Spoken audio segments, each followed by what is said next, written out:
Assalamualaikum warahmatullahi wabarakatuh. Perkenalkan, nama saya Gita Andini dengan NIM C1C0 22090 Program Studi Akuntansi. Saya akan mempresentasikan tentang dasar-dasar perpajakan. Definisi hukum pajak. Hukum pajak adalah sekumpulan peraturan yang mengatur hak dan kewajiban serta hubungan antara wajib pajak dan pemerintah selaku pemungut pajak. Hukum pajak menurut para ahli, menurut Santoso Brotodiharjo, hukum pajak atau yang juga dikenal sebagai hukum fiskal merupakan aturan-aturan yang meliputi wewenang atau hak pemerintah dalam mengambil kekayaan seseorang dan memberikannya kembali ke masyarakat melalui kas negara. Dalam hal ini, hukum pajak merupakan hukum publik yang mengatur hubungan orang pribadi atau badan hukum yang memiliki kewajiban untuk menunaikan pajak dengan negara. Hukum pajak dibagi atas dua. Yang pertama, hukum pajak material. Hukum pajak material memuat norma-norma yang menerangkan keadaan perbuatan, antara lain peristiwa hukum yang dikenai pajak, siapa yang dikenakan pajak, berapa besar pajak yang dikenakan, segala sesuatu tentang timbul dan hapusnya utang pajak, dan hubungan hukum antara perintah dengan wajib pajak. Yang kedua, hukum pajak formil.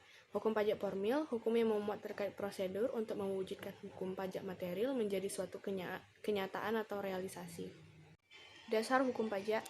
Yang pertama, Undang-Undang Nomor 13 Tahun 1985 tentang bea materai, Undang-Undang Pengadilan Pajak yang diatur dalam Undang-Undang Nomor 14 Tahun 2002, Undang-Undang Ketentuan Umum dan Tata Cara Perpajakan yang diatur dalam Undang-Undang Nomor 6 1983 dan diperbarui oleh Undang-Undang Nomor 16 Tahun 2000. Undang-Undang Pajak Pertambahan Nilai dan Pajak Penjualan yang diatur oleh Undang-Undang Nomor 8 Tahun 1983 dan diganti menjadi Undang-Undang Nomor 18 Tahun 2000. Undang-Undang Penagihan Pajak dan Surat Paksa yang diatur dalam Undang-Undang Nomor 19 Tahun 1997 dan diganti menjadi Undang-Undang Nomor 19 Tahun 2000. Definisi pajak. Undang-Undang Nomor 28 Tahun 2007 tentang Ketentuan Umum dan Tata Cara Perpajakan.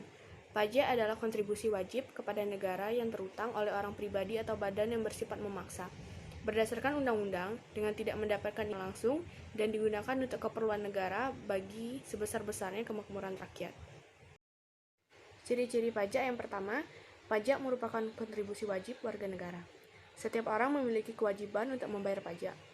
Hal tersebut hanya berlaku untuk warga negara yang sudah memenuhi syarat subjektif dan syarat objektif. Pajak bersifat memaksa untuk setiap warga negara. Jika seseorang sudah memenuhi syarat subjektif dan objektif, maka wajib untuk membayar pajak.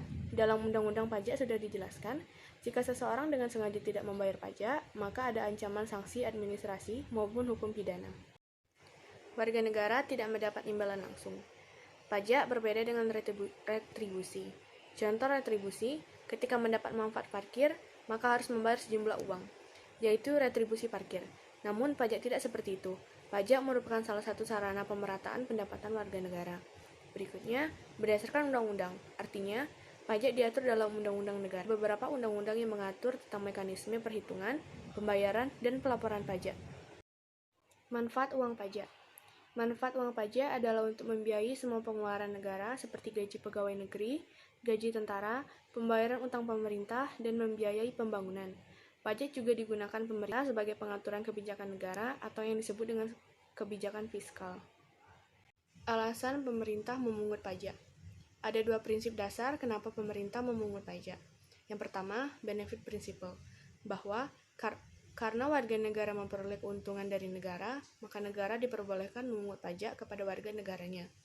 Prinsip yang juga menjadi dasar negara memungut pajak adalah ability to pay taxation principle, yaitu bahwa negara memungut pajak harus berdasarkan kepada kemampuan masing-masing individu warga negara. Warga negara yang mempunyai kemampuan lebih membayar pajak lebih besar daripada mereka yang mempunyai penghasilan lebih kecil. Teori pemungutan pajak. Yang pertama, teori asuransi. Negara melindungi keselamatan jiwa, harta, dan hak-hak rakyatnya. Oleh karena itu, rakyat harus membayar pajak yang diibaratkan sebagai suatu premi asuransi karena memperoleh jaminan perlindungan tersebut. Yang kedua, teori kepentingan.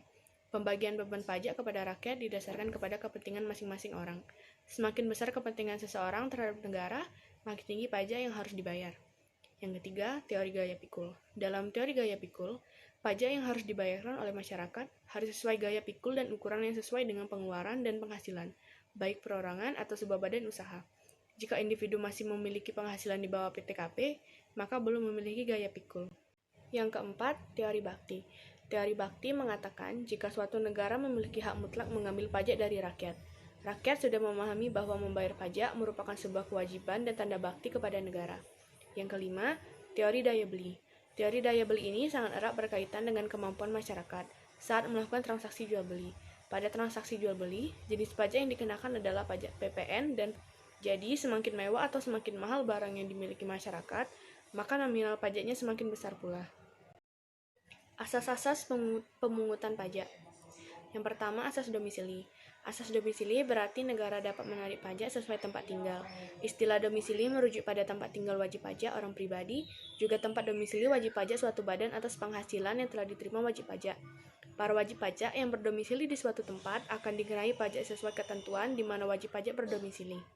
Selanjutnya, asas kebangsaan.